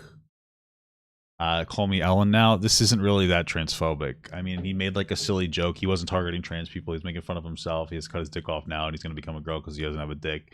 This isn't really transphobic. So H3 is transphobic 8 times in response to my tweet, and it has 300 retweets and 1,000 likes. Put your hands in the air and walk out of Twitter. Now, this is the first time I've ever been accused of being like racist or transphobic. So this is his transphobic video. Like, yeah, bad faith interpretation from Paige, I think. And like that, one of these things where people get on the soapbox and they have to apologize, and your sponsors find out, and YouTube. It's like one of these things, right? It didn't really escalate that far, but I felt like I was under the microscope of like, hey, this guy's a bigot. Or I don't know what people say. Okay, so I felt like I was thinking about it a lot. It was a really interesting experience for me, and I felt like I wanted to talk about it a little bit. So what I wrote was, my dick just touched the inside of the toilet bowl. There's no other solution. Is this it? Like, I just like, is there more tweets than this? No. So this is the transphobic tweet. This is dumb. This is it. Come on. That was bad faith. That's the whole thing. Even if it was insensitive to trans people, there was absolutely no intention of him being transphobic. So like, there's a difference. You know, Trisha apparently made a whole video pretending that black people were monkeys and be doing, you know what I'm saying? Seems a little bit different. Seems a little bad faith. And makes fun of their efforts to educate him on his contribution to transphobia. So this person wrote H3. Oh, she shows it. This is it. It's transphobic 8 times in response to my tweet, and it has 300 retweets and 1,000 likes. This is the joke police. Put your hands in the air and log out of Twitter. So what I wrote was, my dick just touched the inside of the toilet bowl. There's no other solution. I'm cutting my dick off. Apparently the part that was really offensive that I didn't realize was that underneath I said, my name is Ellen. I'm changing my name from Ethan to Ellen. And thereby I become starting my life as a female because my dick touched the inside of the toilet bowl. Now I'm just going to say this for the first time, and I'll keep repeating it, but just because you were offended by a joke doesn't mean that the joke was inherently offensive. Let me turn on the siren for the joke police. Hold on. Don't say anything bad about this video, Papa, or Paige will call you racist. Well, she's just obviously very intuitive because I am racist. You get it? The punchline doesn't really make it look too good, does it? Makes me look like an asshole. Because you're offended by a joke. Listen, shut the fuck up, all right, guys? Stop criticizing me. I love it when Papaga does research and then reads something and then somebody else actually just puts it in the video. I'm sorry, okay? I'm just trying to do my best. You guys are constantly shitting on me, dude. You take it out of context in the next video? Good. Get a little publicity then. Who cares? Like, it's not really that big of a deal. People come to me and be like, oh my god, I'm going to start watching your videos and be like, oh, you're actually a pretty sensible guy. You're pretty cool. You're a smart fella and a fart smeller. That's all that's going to happen. That's it. Doesn't mean that the joke was inherently offensive. is it too late to take the joke back if I've already chopped my wiener off? One person said, the joke is transphobic. The fact that he would make such a joke and not back down when told it's transphobic proves that he is himself transphobic. Boom, dude. Got me every back down. Joke and not back down. Oh, I thought they said black there. I was like, what the hell? I thought they were doing... When told it's transphobic proves that he is himself transphobic. Boom, dude. Got me every bit of the way. Oh! Lock me up, you guys. I have committed a joke crime. Most people have said problematic shit before. You apologize. You strive to do better. People are mostly quick to forgive and honest mistakes and transgressions. But nah, Ethan had to be childish about transgressions? Nah, come on, bro. It sounds a little transphobic. And by the way... How do you know those aggressions are trans, bro? I noticed that you said transgressions. That could be problematic if you think about it long enough. Oh, Jesus. Did I hear him say that and just like not pick up on it and that's why I'm making that joke? Or did I actually make that joke with Ethan? Oh, seriously, wow. that whatever, dude. Could be extremely problematic. These jokes... I'm not even original anymore. I fucking just might as well log off here because I have no original thoughts. Harm our community. Murder and suicide are rampant. I'm not offended. It's that it's important for me to fight to the end these tragedies. Okay, Martin Luther King just made a little joke about chopping my dick off. Not time to march on Washington, D.C. How's that a tragedy? It is a tragedy for me. Have some sympathy. My dick touched the toilet bowl. That's a tragedy. But has the trans community ever heard an apology from Ethan? No? Okay. Oh, well. Not for nothing, but I guarantee you that 99.9% repeated of the trans community didn't care. Hot take. Just hot take. It's bizarre because, like, if anybody else got offended for like a silly joke like that, any other community, like, or a lot of like, you know, any other community, people would be like, oh, who cares? Like, silly joke, whatever, not a big deal. But like, it's almost like the bigotry of low expectations. It's like trans people are allowed to be so sensitive about everything that like there's a whole different standard. It's bizarre, and it's just online. Most trans people would probably thought that was funny. They wouldn't give a shit. They'd be like, oh, that's stupid and funny. Or you just wouldn't care. Like, you know, it's a weird thing online where everybody that's offended slightly gets to fucking shout. And like they're now, they are the pinnacle. They're the absolute pinnacle of fucking like morality. Shut the fuck up. Oh, I wasn't reading this, sorry. Shit have both done and Trisha have done. That both Ethan and Trisha have done. Okay, cool. Just because one person has more instances of shitty behavior doesn't mean the other doesn't have to atone for their past. Both people can be trash at the same time. They don't even have to be equal trash. It's not about scoring points here. Or is it? What if he played a game? Kind of feels like you're trying to score points. It seems like you're trying to make them seem directly comparable. You know, I know you're saying that you're not, but then like you're being very bad faith with a lot of the shit that you're saying. Like Trisha Paytas literally identifies as a chicken nugget. That actually is like literally transphobic. That is diminishing the experience of transphobic or trans people down to you can identify with anything. It's the same as the attack helicopter meme. It shows absolutely no understanding at all of trans people and just being completely tone deaf and ignorant. Like that's a much bigger deal, having no fundamental understanding. And it's not even that it's not an issue that you don't have like a fundamental understanding of trans people. It's an issue when you speak out of place and you're dumb as fuck. Like, you know, you're ignorant on the topic. Sorry, let me I'm trying not to be too rude. Versus like he's like, oh man, my dick touched the toilet bowl, I'm gonna cut it off. The fuck? Anyway.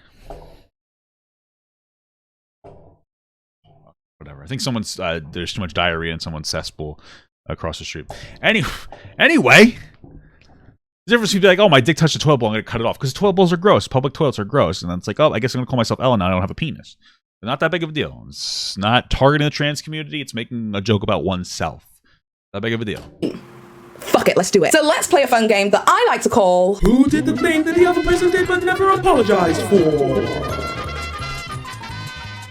Now the game is pretty simple. We have two contestants, Ethan and Trisha, who have done some pretty shitty stuff. Now Ethan and Trisha, you both get a chance to score points. So here are the rules. We select a category and whoever buzzes in with something awful, bigoted, disrespectful, or hurtful that they have done within that category, they... Oh, sorry. Somebody said proud of you for not going on a tangent about how women's public toilets are more disgusting. By the way, women's public toilets are much more disgusting than men's. It's disgusting. I'm going to say what I always say. It looks like somebody sprayed ketchup and mustard and fucking brown diarrhea all over the toilets.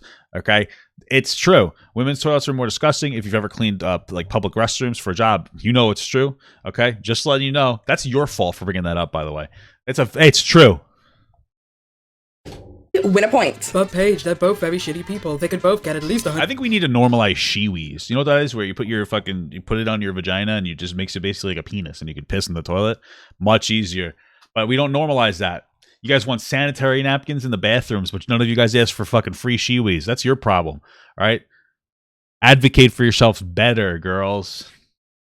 You know what I'm saying, dude? You're fucking silly. 100 points each. But that's the fun part. You deduct 1 point if you've delivered a half-assed apology to that particular community. It doesn't have to be perfect, thoughtful, or even with any sincerity. Because we know that you don't have the capacity. It just has to be a vague, sorry, video to make your fan bases feel as if you did the bare minimum. Are you ready? Let's go. Category 1, racism. Trisha, you're stating that you have 7. Is that correct? Okay, so let's take a look. We have the Jungle Fever music video, identifying as black, wearing a cornrow wig. Do you get points for... I paused at a very interesting time. Do you get a point for every time you've apologized? Talking about having a black baby, rapping the N-word in a song, being scared of a group of black men, and spray tanning to cosplay a racist Japanese trend. Now, Trisha, did you deliver any apologies for any of the things you did here? So you said it was a troll, deleted videos, and made one vague apology on TikTok. All right, we'll deduct 1 point, giving you a total of 6 points. Congratulations on doing the bare minimum. Now, Ethan, coming back to you. How many do you have? 8 points. Okay, well, let's take a look at them. Saying the N-F-word slur, blackface videos, blackface tweets. Oh, she says she only dates black guys. Jesus Christ. We watched most of we skimmed through that last video. 8 points. Though. Okay, well, let's take a look at them. Saying the N-F-word slur, blackface. Like, we looked through that video. It didn't really seem like a racist thing. It seemed like they're doing a charcoal mask. Although, maybe they're trying to be antagonistic. Yeah. Okay, apologize in a podcast. Face videos, blackface tweets, saying the N-word with filthy. I guess that's pretty bad, especially since like he does go pretty hard on Trisha for like the whole TikTok thing where Trisha was like, oh, I am like, oh, I paid to get my fucking thing. Like she made that edgy joke and he went off on her. So I guess like if you're gonna go with Ethan's perspective, like yeah, that was pretty bad. But you know, Frank, spray tanning yourself black and then throwing gang signs. I feel like he was looking Italian there. Blackface tweets, saying the N-word with Filthy Frank, spray tanning. That was pretty bad, but this seems like he's trying to be like a fucking, what are those things called? A boy bander? A boy band guy? It doesn't seem like he's trying to be black. He's just tanning to look like a fucking asshole. Okay. Yourself black and then throwing gang signs. I don't know if it's gang signs so much. That's just Vape Nation. That's Vape Nation, dude. Wait, what? Gang signs? Wait, that's Vape Nation. Wait, what are you talking about? Wait a minute. Vape Nation is a gang sign now? That's Vape Nation. Am I doing it the right way? Do I do it like that? I don't know. You get my point. That's Vape Nation, bro. How do you need fucking gang signs? Have you ever, bro, sometimes when people say very ignorant things, I ask them, have you ever met a black person before? Because it feels like you've never met a black person before, Paige. I know that's weird because you are black, but like, bro, what are you talking about? Fucking gang signs? It's not a fucking, it's a fake nation. It's not a gang sign. It's insane, bro. It's not gang related. How the fuck am I going to take you in good faith when you said that he's throwing up gang signs when he does Vape Nation? How am I supposed to be like, you know what? You make a really striking point, bro. You said that this... Blackface tweets, saying the N-word with Filthy Frank. You said that this is blackface and he's throwing up gang signs. He looks like a stupid fucking overweight boy bander throwing up Vape Nation, bro. Come on, bro.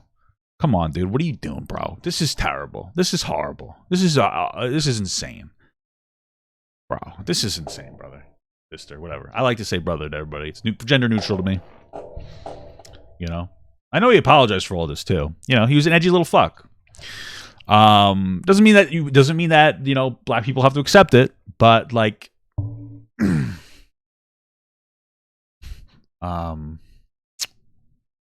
he's making fun of 90s boy bands. I sound like the Hulk. Okay. Telling yourself black and then throwing gang signs, being scared of black men in general, calling a black man but black guys are scary, bro.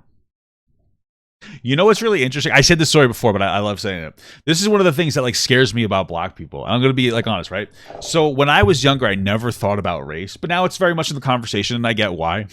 So this was a while back, but I was going for a walk in a park, and now the problem is I look like a racist white guy, right? Because I am. No, I'm just kidding. But I look like an intimidating white guy. I'm a big guy. I'm 6'4". I'm like fat. I have a beard. So a lot of people assume that I'm very conservative when they first look at me. So when I walk, and now I'm like coded when I see a black person to try not to treat them differently. But because of that, I'm just like, I just get like, what do I say? How do I act? So one time I was walking in the park and I walked past like a black guy, and he's just like, hey, he just like kind of like, hey, what's up? And I was like, hey, I kind of yelled because I was thrown off guard. Because now I'm just trying to police myself so much that I'm fucking out of my mind. Do I have black friends? I guess so. Yeah, I'm Blackbird. He's a black guy. I don't have a lot of friends. I went to a predominantly Hispanic and black high school. Like 30% black, 30% white, 40% Hispanic or something like that. Papa, do you give black people the white person nod? What is a white person nod? Like, what's up? Like, I guess I had black work friends, you know?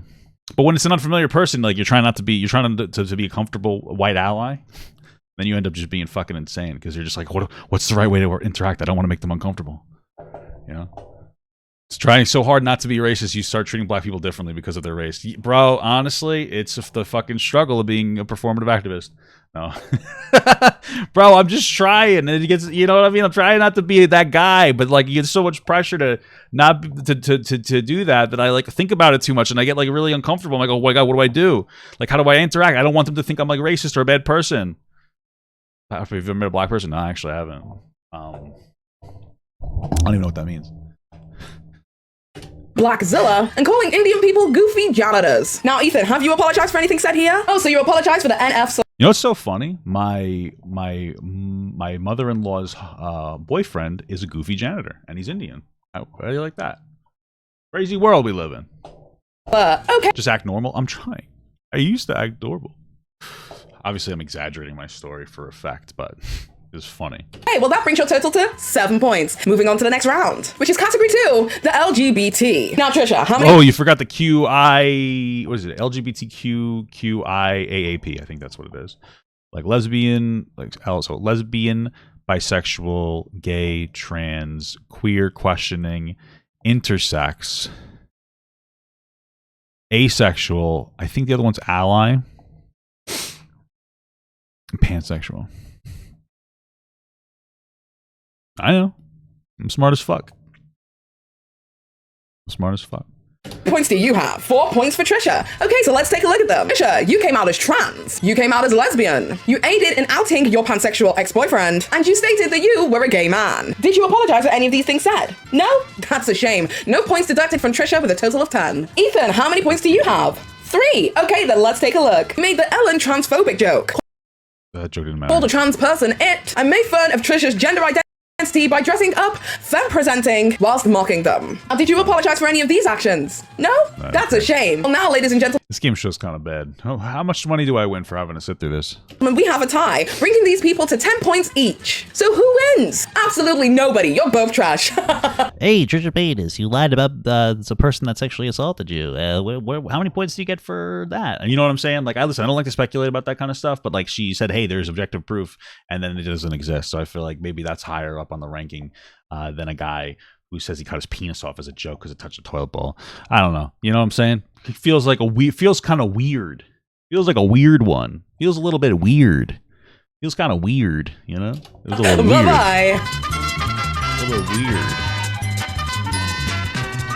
Now, obviously, we are just poking. But let's be honest here. You know The Price is Right. Like, TV shows are racist. They never let a black host on The Price is Right. It's pretty fucked up. Oh, wait. Steve Harvey? Is he on there? Oh, shit. How progressive. Jesus, you know, looks like systemic racism is dead, guys. I don't know what the fuck's wrong with me today. I'm so tired. I'm just saying like anything that comes to my mind, like a fucking insane animal, right? Or what does he do? Does he do The Price is Right? Family Feud. Fuck, I get those confused. Who does The Price is Right? Oh, fucking Drew Carey, right? Well, it's kind of true. Like The Price is Right, is like a lot of old white people watch it. So you know what I'm saying? Fucked up. I think it's Drew Carey, yeah. Wayne guy. Who are you talking about? Wayne? What's that guy that used to be on the show with Drew Carey? Like the impression show? Wayne person? So I watch it, yeah, all the time, bro. You're a fucking asshole. Hey, so. Who's the guy? Wayne Brady. I like him. He's pretty fun. I like that show.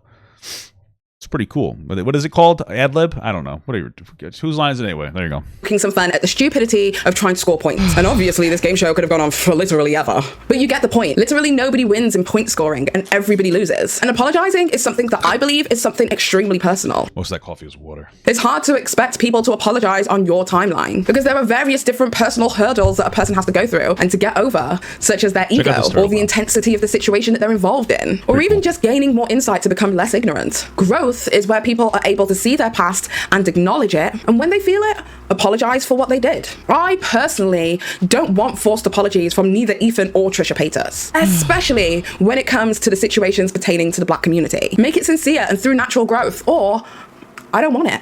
I don't want somebody's hands to be forced to say something in fear of cancellation or to save their careers or to stop losing money. I would rather wait until it was real and true. But that's just me. I just don't see the point in holding my breath for any of these people to do the right thing. I'd rather move on and let it be a welcome surprise when it does happen. But I'm not holding on to the same anger and hatred that so many of these people are. So let's talk about the organized hate mob. Let's talk about Reddit. I feel like anytime you talk about Reddit, you just feel boring. Like, Reddit's just toxic shit. You know what I'm saying? Let's talk about Reddit. Okay, so Trisha Paytas has been on the receiving end of some targeted hate and harassment from some of the H3 fans, as well as ex-Trisha fans, who left after the fallout of Frenemies. So much has been going on the subreddits that it's actually got to the point that literally 2 days ago, the fertility clinic that Trisha was attending for treatment was harassed by fans who wanted them to stop letting Trisha have the ability to conceive. Now, I know that online hate... Hey, listen, man, not all heroes wear capes, am I right? You know what I'm saying? No, she should be able to have her kid. I just disagree. Like, I think that she'll be a terrible parent. It's so Moses. They're gonna be awful parents. It's gonna be a shit show. I feel horrible for that kid. I'm saying it now. I will adopt that child, and I will raise him as my own, and I will try my best to raise that child after they lose custody. I will really try my best. I will really try my best. So. I think I might rename the kid because they'll probably name it something like insane, like something earthy, you know, like fucking windmill. You know what I mean? Like some weird fucking name, like some weird white person name. I'll probably have to rename the baby. Kind of thinking of what I should name if it's a boy or a girl, you know. So I think if it's a boy, I'll name it Travis because that's like a boy version of Trisha. And if it's a girl, I'll name it Moesha, because that's like a girl's name of Moses. That sounds not too bad. Can become a lot, especially when you kind of deserve it. But sometimes people take things one step too far, and something needs to be done and something needs to be said. So a moderator of the Frenemies 3 subreddit reached out to me to tell me exactly what happened on all of the Frenemies subreddits and what happened between the fans themselves, and this is what they had to say. During Frenemies, the creator of the Trisha subreddit created the Frenemies sub. When the show ended and Mysterious's video came out, people started to speculate about Trisha's miscarriage and their sexual assault. The mod... Well, she did kind of ask people to speculate about it when she constantly said things that didn't line up, so... I get it, it's like a sensitive subject, but Trisha literally was like saying insane things. The mod then made a rule that they don't find that acceptable and will be banning anybody who does it. People got upset and called them biased for modding the Trisha sub and decided to make Frenemies 2 where they could discuss it. Okay. Mysterious's video came out, people started to speculate about Trisha's miscarriage and their sexual assault. The mod then made a rule that they don't find it acceptable and they would ban anyone who does it. People got upset and called them biased for modding the Trisha sub and decided to make Frenemies 2 where they could discuss this stuff. Frenemies 2, which is now Trisha Land, turned so toxic and disgusting, as I'm sure you're aware yourself, that we decided to make Frenemies 3. At first it was satire. I think I'm on the Trishy Fishy 2 one. It's funny. Sometimes I like to go on Reddit and read it because it's funny because people are fucking insane on that subreddit. So I'll look it up and then I'll like have a good laugh. Because that's really all you guys really are on that subreddit. I just want you to, if you guys are watching, like you guys are a joke and you're embarrassing, you have too much time on your hands. Yeah, like I went through like my whole story about like my experience with my Trisha Paytas arc, and they're like, oh my god, whoa, and they had a meltdown. They didn't even listen to what I said, which is fine, but it's kind of a low IQ, no brain fucking thing to do to do a commentary on a video that you've never watched before. So. And a way to mock Frenemies 2 by doing what they do to Trisha but to Ethan, without fat shaming and all that nastiness. As our subs started to grow, we took it more seriously, and people actually started to come over to critique Ethan. Also, I would like to state that Ethan was caught lurking on Frenemies 2 on TikTok, and Olivia, one of the show's crew, called that subreddit their home base. Who cares if he was lurking? Frenemies 2 is like home base. You know what I mean? Why have they done? Frenemies 2 is like home base. You know what I mean? Why have they done? Frenemies 2 is like home base. You know what I mean? Why have they done? Frenemies 2 is like home base. You know what I mean? Why have they done? Frenemies 2 is like home base. You know what I mean? It doesn't really seem like he got caught lurking if they're openly talking about it. But okay. They done. Frenemies 2 is like home base. You know what I mean? Why have they done? So then I said, Frenemies 2 went down because the toxic behaviour continued and mods no longer wanted any part. So then there was Frenemies 3 and Trisha Land. Frenemies 3 is chill and Trisha Land is crazy, just so I'm understanding. And they said yes. So the mods decided to shut down Frenemies 2 and Trisha Land was created in its place. The following set of screenshots are from the H3 Production subreddit, as well as the Trisha Land subreddit, as well as Frenemies 2 that was originally there before it was taken down. Why as you does can see any of this matter? All of these screenshots, there has been a massive brigade to target and harass literally anyone and anything that has anything to do with Trisha Paytas. It's even Yeah, man, like Reddit's shitty. been spilt out into the fans attacking each other for supporting who they support. So it's not just trying to remove Trisha from the platform, it's literally just plain harassment towards everyone. Ethan and Klein have made it abundantly clear that they are going to absolutely Keep it up. Trisha literally ruined lives, but people made wealth off of lies, manipulation, gaslighting. She will not address anything and laughs as she continues to get rich. The only way she will understand is not subscribing. Moses will also get paid off for content. Man, he has stealth and manipulated. Okay. do nothing to stop the time. Well, you just kind of ignore it. What, you didn't really watch that? It's literally just plain harassment. That feels like a pretty valid criticism of them to be upset. You know. Like, we're not going to talk about why they're toxic. You know what I mean? Like, it is a very toxic platform, but, you know, also, like, okay. You know what I mean? Towards everyone. Ethan and Klein have made it abundantly clear that they are going to absolutely do Oh, I didn't mean to do that. To do with Trisha Paytas. It's even spilt out any part. Trisha Land was created, they support, so it's not just trying to remove Trisha from the platform, it's literally just plain harassment towards everyone. Ethan and Klein have made it abundantly clear that they are going to absolutely do nothing to stop the targeted harassment towards Trisha Paytas. Well, these aren't his Reddits, so what is he fucking supposed to do? Which is fine, that's totally their prerogative, but what about the disgusting infighting that seems to be happening between the subscribers? What are they supposed? I'm a little just. I just want to know what is it that they can do. When do they step in and start taking responsibility for what's going on between the fans? Because it seems to be someone else's Reddit, no? Because as far as I'm concerned, it doesn't seem to me like they actually give a fuck about their fans, because if they did, maybe they would have taken the Moses allegations far more seriously. And if you aren't fully aware of the Moses allegations, Moses has been accused of assault to members of the H3 fanbase, and Ethan Klein has even stated that he believes that it's true in private DMs that Trisha Paytas leaked. So then what do you mean he's not doing enough? What is he supposed to do? I'm just so confused. What do you mean he's not taking it seriously if he believes it? I'm very confused. And even with all of that knowledge and all of that info, he has done absolutely nothing. I mean, maybe I guess Ethan could do more to not be. He could say like, "Hey guys, don't be so toxic." Yeah, sure. I guess that's a reasonable criticism. To call out Moses himself, and I think it's because of the simple fact that Moses is Healer's brother first and foremost. I just find it once again a little bit hypocritical that people are Does he tell his fans not to attack anybody? I've never seen that before. I'm just gonna be honest. You know, I guess like this probably might be a valid criticism. Like Ethan probably like really revels in the power that he has to cancel people and be very toxic towards them if they speak out against them. Trisha Paytas for denying the essay allegations of these people who have come forward. When Ethan and Hila It's all just words, so I just want you guys to know. So it doesn't really matter. Words are dumb. They're for nerds. Words are for nerds. Fuck you, Reddit. Got him. have just chosen not to acknowledge it at all when it's their fans, not even Trisha's fans. And don't get me wrong, I also see the flagrant hypocrisy in Trisha Paytas denying other people's essay allegations when the whole world is supposed to believe what happened between them and Mr. Riney. However, I digress. This entire situation has literally now got to the point where people are contacting the fertility clinic that Trisha Paytas has gone to help seek fertility treatment and are now spamming them in order to try and get them to stop Trisha from... Hey guys, listen, you shouldn't be doing that. It's very toxic and wrong, but also, you know, vigilante justice, am I right? receiving medical attention and care for their fertility issues. The lines are just being so far stepped over. I completely understand people's motivations to deplatform Trisha Paytas, but to impact their real lives is a completely different situation. Who has the authority over any person's body? The answer is nobody. The amount of effort that Ethan and his team at H3 Productions puts... Apparently she pinned a comment. Somebody said Paige got a retraction in her pinned comment about Moses victims and agreed that Ethan did talk about it. Let's see. Up here, use this code for whatever update. Ethan and Hila did in fact speak out about Moses victims. There was a lapse in my research, but you acknowledge that they did. This doesn't really seem like a lapse in research. It seems like you just like I'm not for nothing. I understand lapses in research, but you're like, yeah, they even talked about it, and then you're like, but it's not enough. I'm just a little confused with this. But okay. Oh, all right.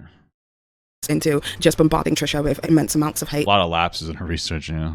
Is obscene. Here is a clip from one of the H3 TV segments where Ethan Klein found out that the Frenemies 2 subreddit had been privatized after they received so many people from the H3 podcast going over to the subreddit after Ethan mentioned it on the show. And because of that, a brand new subreddit... The Family Feud or whatever was much more fun. Go back to that. Was posted up, which was Frenemies 12. And according to the moderator there, they have no intentions of moderating anything over there. So essentially, the people on that subreddit have free reign to talk about whatever they want, which you can imagine is going to be absolute anarchy. And they promoted it. They promoted it and even directed their subscribers from the H3 podcast to continue the Frenemies 2 conversation over there. It's a new development? Frenemies 2. Oh, you have to request to join? Private. Did I do this? That's what I'm thinking. Oh, man. Tell it to my heart. Just gotten bum rushed by a bunch of fans. I can make your body rock. Every time you call my name. It's not even letting me. Frenemies 3? Like that? Oh, Frenemies 3 is still open. Well, Frenemies 3 is going to be Frenemies 2. Right. Lev said he secured Frenemies 12, so we're safe. Okay. Wait, Frenemies 12 is us? Yeah. We gotta go. Wait, why Frenemies 12 is the official one. Hang on. Go to Frenemies 12, people, since Frenemies 2 is closed. Frenemies 2 is like home base. You know what I mean? Why have they done this? Also, I'm just what are we doing right now? It doesn't even let me request. Only approved members can take part. It's so unfortunate. Oh, fuck. I fucked Someone up. said, Papa, your voice is touching me. Well, I hope that you're not underage. What happened? This Frenemies 2. It's okay. Everybody migrate to Frenemies 12. This is the new home. Frenemies 12 is the new home? Yeah, Okay, that's the one we have, right? It sounds like they're trying to operate and move away from the toxic space. I'm just a little confused. Love has, yes. Yeah. You can see there's... All right, so Frenemies 12. There's already some posts. We have a live discussion thread, Frenemies 12 Lounge. Yeah, so Love. head on over to Frenemies 12. Yo, I love. Okay, good. I love. Hi. Frenemies 12, aka Fikamies. And we have... So anyone who's been disenfranchised from Frenemies 2, remember, Frenemies 12 is the new hub. Yeah. With peace and love. The situation on Reddit is honestly just getting out of hand, and I truly believe that both Trisha and Ethan bear some responsibility in this. Trisha has already done their part to tell their audience to cease fire and to not react, and for the most part, what I can see online, that's exactly what they're doing. So That's an interesting interpretation. That Trisha's telling her people not to react and be toxic. Because I feel like she's only saying that when she's begging Ethan to tell the Reddit fans to stop being toxic to her. Like, listen, no doubt his community is toxic, but like, it's not like she did it. At all. It's not like she did it in like a meaningful way. It's like a please guys, I feel. It was just like bullshit crying. You know, it worked though. They pulled the videos down. I think Hila made Ethan pulled it down. my eyes... Does Trisha have people? Yeah, I think she has a couple people. Ethan has an obligation to do the same and to reciprocate and just let it die for the good of all involved, mentally, emotionally, and spiritually. And speaking of spirituality, I love this segue. I mean, I will say one thing. Like, yeah, Ethan should probably stop talking about Trisha only because he said I will stop talking about Trisha. And then, like, you know, I understand he's got a lot of frustrations, but you should be a man of your word. I got games on my phone. Hell yeah, brother. Hell yeah, brother. Okay, so one thing about me is that I am a religious nerd. I love religion. I love talking about religion. I love learning about new religion. Lame. And one religious community that I grew up around. We're going to talk about Hare Krishna. I don't know if I give a shit about any of this, to be honest with you, because I don't know anything about it. And, like, Trisha and all them are insane. And, because that's Trisha's new thing. I think Hare Krishna is talking about, like, Also, an unshaven vagina. Sorry if that was inappropriate or offensive. She's already rebranded? Shit. Okay, let's just go to the conclusion. Just a little tidbit from me, but what's the conclusion? Conclusion, this video is a little biased. Conclusion is I have to piss pretty bad. Well, essentially, that we're all human. Hypocritical humans. Humans who say one thing and then do another. Humans who are constantly changing and evolving. Yeah, I don't think that's most people, man. That's not most people. I think it's really weird, the low expectations of content creators. Most people aren't people who go against their moral values. Not in my experience. Most people are pretty consistent with their moral values. And they aren't constantly hypocritical. I don't think it's a fair assessment to say everybody's just like a blatant hypocrite all the time. I think that most people try their best to adhere to their moral values for the most part. They may not be like actively thinking about it, but also most people don't engage in like super critical thought or conversation every day. So it's not like a super difficult thing for them to do. Yeah, it's a weird thing. Yeah, everybody's a hypocrite. No, I don't think so. I try not to be. Now, I'm sure there's times where I do make mistakes, but there's a difference between making a mistake and being like, I don't know. I feel like I'm not that much of a hypocrite. I feel like I'm pretty morally consistent. It's not hypocritical to change your values. That's not fundamentally hypocritical. Like being like, oh, I've changed my stance on something. That doesn't make you a hypocrite. That means that you use character growth. Yeah, I don't know. A lot of things that are labeled as hypocrisy are not necessarily always hypocritical. A lot of the time, things that are hypocritical are given a pass because they are consistent with the observer's current worldview. I believe that Ethan's constant evolution, in keeping with the current Someone said Ethan's worst crime is being severely unentertaining. political structure of the world, is what has allowed his hypocrisy to go unnoticed. Changing your mind or working towards redemption is usually a good thing. However, Trisha's behavior over the years, due to the immense amount of trolling they have done, has never stayed consistent with the current socio-political climate. So they've faced more scrutiny than ever before. And it's hard to feel sympathy sometimes because it's entirely interesting that Trisha doesn't align with the current political climate, even though she's desperately trying to virtue signal to, like, you know, younger people by absorbing their issues and being like, oh, I have this issue. Oh, I'm trans now. Oh, I have DID. Oh, I have this. You know, she's trying to be as much of a victim as possible just for attention for the most part. of their own doing. People don't believe their essay because they have trolled and part of it's just that she's fucking insane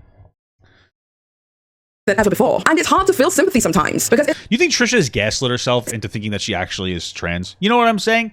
I feel like Trisha has the ability to do that. Entirely of their own doing. People don't believe their essay because they have trolled in our faces for so long. Their religious beliefs seem disrespectful. I don't think it's that so much. So I think the pretty going reasonable narrative is that Trisha Paytas probably was sexually assaulted, but she's like over exaggerating it because a lot of she's being very inconsistent. Like if you watch the Mysterious C video, she says something different every single time she talks about sexual assault. It's not that she's lied so much nobody believes her. It's that she's lied so much about her sexual assault that nobody believes her. That is a very interesting distinction, because I do think that the problem with what Paige is saying here is she's saying, well, Trisha's a liar, so nobody believes her sexual assault. But it's not that. Trisha's lying about sexual assault so much that people don't believe it. You know what I'm saying? She's calling like a lot of lies. I'm not even referring to like just the Mr. Rhyme thing. Like there was like a big breakdown. Like it's not the same thing. It's just not. Because it paints her in a slightly more positive light, where it's like, yeah, because what it infers, what she's effectively saying subtextually here, is that like Trisha Paytas, her expression of her sexual assault is valid, but since she does so many things outside of the realm of sexual assault, that's a lie. People don't believe her, but that's not the truth. You know, she's lied a lot about sexual assault, so. Because they have trolled so many minority groups that why would a religious group be over the line for them? This, unfortunately, is karmatic justice. But can it really be classed as karmatic justice when the justice goes beyond the perils of human decency? People are far quicker to notice and call out hypocrisy when it goes against their belief system. Basically, people aren't 100% rational or consistent. Value-based judgments are usually subjective rather than objective. So the extent and the seriousness of hypocrisy is usually in the eye of the beholder. So, what do you see? Do you see bad humans or the human nature of hypocrisy? Black humans? What? In the eye of the beholder. So, what do you see? Do you see bad humans? Back humans? What is she saying? I have to slow this down. It's going to sound like she's a fucking robot because I'm going to slow it down. Seriousness of hypocrisy is usually in the eye of the beholder. So, what do you see? Do you see bad humans? Oh, bad humans. Bad humans. Bro, you ever run on a treadmill or walk on a treadmill for like a half an hour and then you stop it and it feels like you're still moving forward? That's kind of the effect I just got from slowing her down. What the fuck? What the fuck? You know? Or the human nature of hypocrisy. Oh my god, thank you guys so much for listening to this video essay. I really enjoy doing these long format videos and giving you guys my thoughts in a well formatted way. You don't have to agree with me. If you don't agree with me, leave it in the comments. I would say hit the dislike button, but that's not there anymore. So leave it in the comments. Tell me that you dislike it and the reasons why. But I'd like to have like at least a decent level of discourse without being hateful, violent bitches. I mean, if y'all go that way, I will entirely leave the comment section and let y'all have at it like you did last time. But I felt like it was important to point out that in the past year, over 2020 and part of 2021, Ethan Klein has platformed a lot of Trisha Paytas' negative behavior. And then we were all supposed to be surprised Pikachu phase when everything went left and they started fighting like cat and dog. But at this point, I kind of feel like enough is enough. At some point, we have to stop the doxing of Moses, getting his marriage certificate and personal information, contacting fertility clinics to get them to stop Trisha Paytas from having a baby, and literally contacting ICE so that they can deport Moses. I mean, forgive. I'm sorry, is that true? That's fucked up, but it's kind of funny. I'm sorry for laughing. That's really fucked up. That is really fucked up, brother. They really do that thing? That's fucked up, dude. Oh my god. Jesus Christmas. Okay. Forgive me if I'm wrong, and maybe I'm being an ignorant Brit over here, but we all know what fucking ICE does to people. But I digress. I feel like something is going way too far. Yeah, it makes you chilly. And a lot of what is going on is being exacerbated by Ethan. So this is basically my call to action that you don't necessarily have to respect Trisha Paytas as a person, and that there is plenty to drag them for, but you do have to respect them as a human being. And overstepping personal boundaries. Wow. So I got this this plugin. It looks like she has her like ratio is actually better than I thought it would be. To make real effects in real human beings' lives is just way past shit posting online. Anyway, that is about it from me. I hope you guys enjoyed this video. I certainly have had a lot of fun making it. I hope you guys enjoyed this look. And yes, I will never get rid of my Frenemies merch. I love this hoodie so much, so I'm gonna rock it until the day I die. I want to remember what Frenemies was, which was a welcome distraction from this horrible panorama we've been going through. I hope you guys have an amazing day or evening, whatever the hell it is you're doing. And until next time, you beautiful, amazing, badass bitches. This is Paige. Bye. And I stand before you as a hypocrite, as somebody who has not always been on the right side of racial issues. I've said the N-word on my podcast, and I thought I used it in a context that made it okay. I look back on those clips with just embarrassment and shame. Wait, I'm really confused. This is him referring to every single thing that he's done that was racist in his past. And she said that he didn't apologize for it. How does she nay herself? All you have to do is not put this in there and it made you look better. This makes you look really bad. But sometimes a hypocrite is just a man in the process of changing. And I don't think that it's ever too late to change for the better. I feel like you should have just made that at the beginning of your video because I don't know. I mean, kudos to you for actually putting that in there. So at least you called yourself out. That's a self-report, bro. But this is him apologizing for all the racist shit he did. And you're like, bro, he never even apologized for that racist shit he did. Bro, your video tells me otherwise. I really do appreciate your honesty. Kind of. Because this video is a little bit dishonest. I feel like you didn't think that was a self-report somehow. I'm fucking flabbergasted right now. I'm fucking flabbergasted, bro. What are you doing? This was fucking ridiculous.